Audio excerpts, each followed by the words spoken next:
very important, and we will talk about the abstract, so about this conference a little bit later, but now I want to give the word to our leading scholar, Professor Bilimorie, who was a leading scholar for our project during 2 years. And now, please, Professor Bilimorie, Purushottama, please.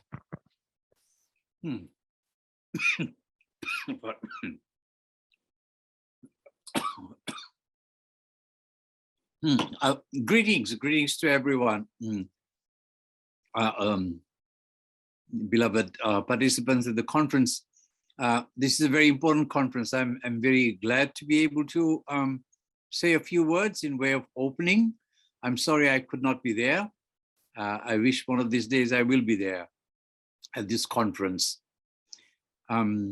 So I gather from the abstract that one of the concerns, one of the issues being looked at is consciousness. Of course, it's a very, very rife topic. There's a lot of discussion and debate in Western philosophy and Indian philosophy also about consciousness. Has been going on for quite some time, of course.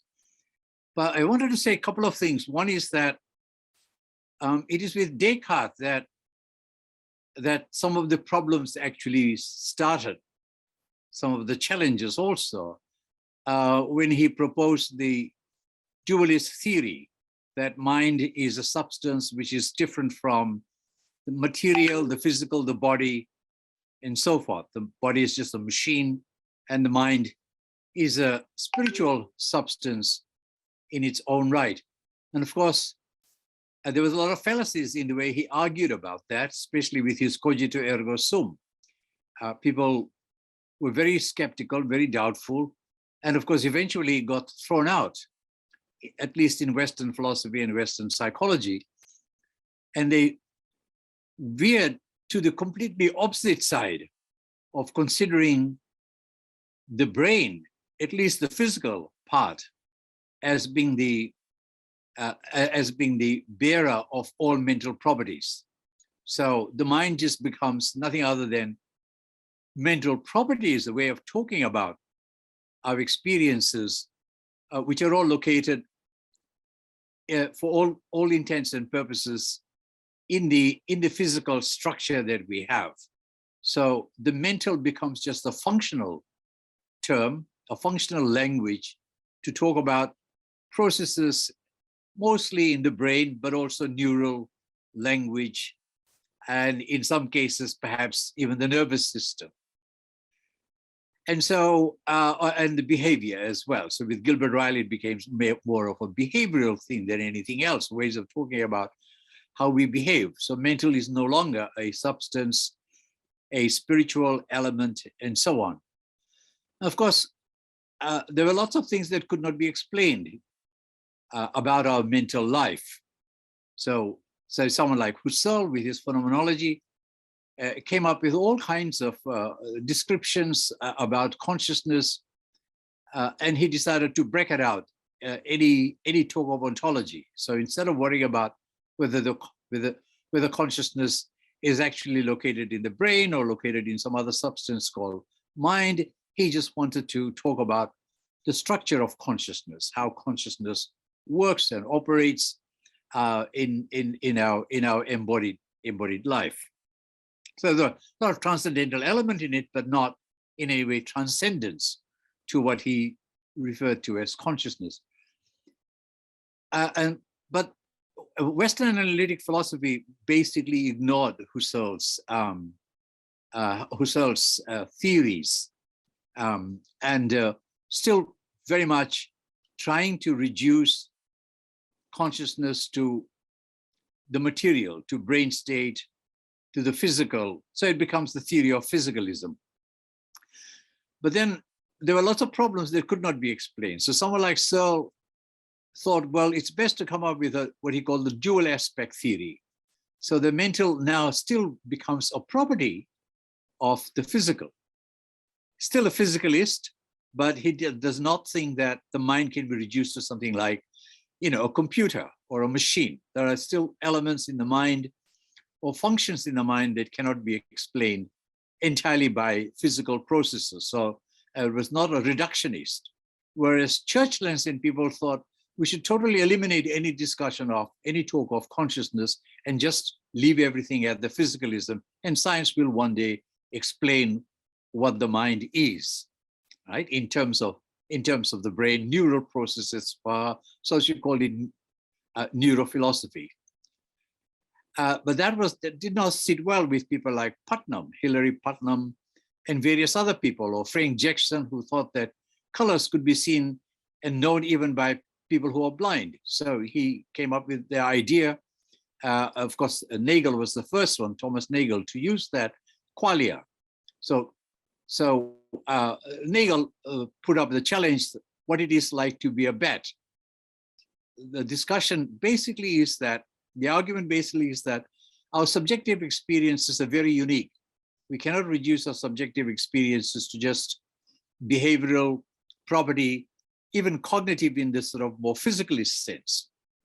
And that challenge remained, and it got picked up by someone like David Chalmers, who called it the hard problem of consciousness. But of course, it's not hard, it's actually a harder problem. So Chalmers sort of argued that there are lots and lots of things that are going on in our mental, in what he called our conscious mind, which cannot be explained by the physical. He's not saying that it cannot be reduced, he's just saying it cannot be explained by physicalism. He did not quite say that physicalism is wrong, but would say physicalism is limited. We cannot go very far until we do more research and find out, and perhaps eventually we might be able to show that the mind is some kind of a simulation that is operated by our physical nature or physical embodiment. Nevertheless, the problems still remain. So I call it the harder problem of consciousness. So now I want to come back to Indian philosophy. And I think that this kind of hiatus that got built up in the West between the idealists, the mind on one side, sort of from Descartes to Bradley and all the idealists that came up, McTaggart and so on, who wanted to just say that, mind is just a bunch of ideas, nothing to do with the physical, or that it's epiphenomenally connected with the physical, but it has a life of its own. And then on the other side, the physicalists who are completely reductionists, like Jack Smart, Armstrong, and to an extent, Searle as well, or anybody who believes that ultimately the mind is nothing other than physical, no matter how you describe it, whether you insert qualia or dual aspect theory or whatever, it's not a substance of any kind, right? It's not a substance, and those properties can't just hang around anywhere. They have to be, properties belong to some substance. So secondary qualities like color and shape and so forth belong to a substance with primary properties like volume, mass, temperature, and so on. So they remain physicalist, but talk about mental in a linguistic sense more than anything else. But I think that in Indian philosophy, the Jains have possibly the best answer. So the Jains do not, despite they believe in souls, we're all souls and so on, but souls don't do anything unless there is also the other dravya called matter, what they call pudgala, which we might call matter, which has mass. So in this theory, chetana, consciousness, is an essential property, an essential property of the soul, but it's not instantiated. It does not do anything unless there is also a physical apparatus that's attached to it. And that physical comes from the dravya of substance. They have 5 dravyas: the sentient, that is the soul; the non-sentient, which is matter, kala, time; motion, dharma, motion; and adharma, rest. But we can disregard all the last three. It's the first two that's most important. So Chetana as a guna has to have a pariyaya, and it pervades that. So it's very interesting that both dravyas are actually atomic in structure. They're made of, if you like, particles, and those particles interact, and only in that interaction do they begin to manifest as consciousness. Otherwise, there is no consciousness. Now, the particle element is actually quite important here, because we're now saying that there are particles that are conscious. But of course, in Jain, those particles are both spiritual and physical. Otherwise, there would be no function we call consciousness. Quite interesting that in recent times, in the West, there has been a theory called panpsychism. So panpsychism is basically a theory which is an answer to the problem of not being able to find consciousness or reduce consciousness to the brain or totally to the physical in our human system.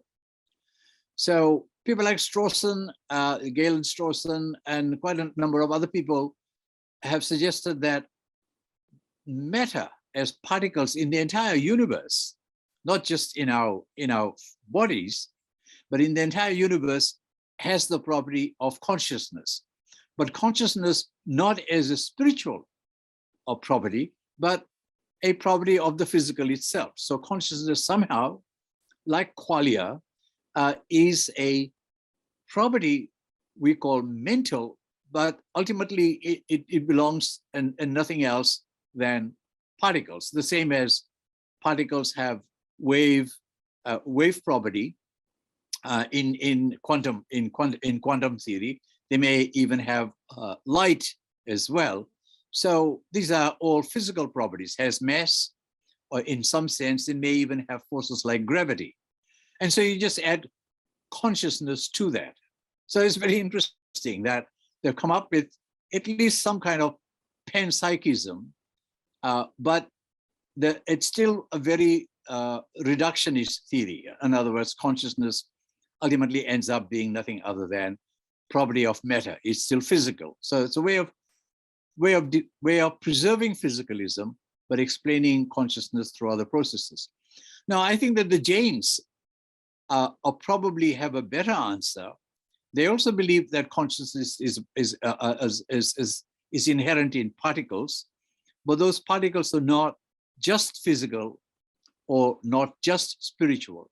They are the interaction, and that's why it becomes more like a dyadic, triadic, atomic structure. So it's in the atomic structure. It's almost like electrons, protons, neutrons make up a molecule. So consciousness is more a molecular structure, and within that you have the particles that belong to the soul, so hence spiritual, and they belong also to the physical, hence matter with mass. But it's the interaction of the two that brings about consciousness. Now, this is a very radical theory. I call it panpsychism rather than panpsychism. And I call it pantheism because it's very, very different to anything like Spinoza had. Because Spinoza did not have a spiritual element in his entire. It's debatable, of course, but there's this God involved and so forth. In Jains, there's no God involved here at all. So it's panpsychism is really the fundamental theory that comes up from Jain. Now we're suggesting this, and we're taking my colleague Ananda Vaidya and I have a panel coming up in the next APA, the American Philosophical Association, here in San Francisco in April, and we're going to float this theory. So that is, I think, an advance on the current deadlock that we see in Western philosophy of mind. And I thought I'd leave you with this proposition, and see if you would like to follow this up somehow, perhaps not at this occasion, but another occasion, another conference. But because you are going to be talking about and discussing and analyzing and doing more research on consciousness, some of these ideas may be of some inspiration, perhaps, if nothing else. Okay, so with that, I'm very happy to open your conference, and I hope you have a good time, good sessions, and look forward to seeing the results of your deliberations. Thank you.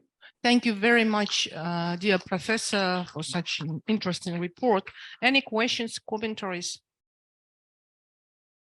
No? Oh, thank you very much. You have a good luck. Have a good luck. Thank you. And I hope we will meet again Sure. personally. And now I'm